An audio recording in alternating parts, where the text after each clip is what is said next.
Well, the power cut 3 times. It's back on. It doesn't seem to cut for very long, but it doesn't seem like the weather's letting up. I'm not sure if that's actually snow or we're just kind of in the path because of the house, creating kind of a snow tunnel.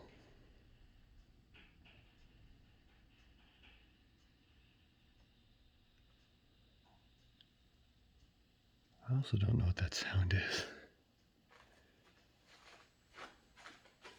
That can't be good. I think that was just the power trying to come back on and went checked, or not the power, the air conditioning. So we've been running our emergency heat pump for almost 2 days straight, and my room is now 60 degrees. So yeah, everything's awesome.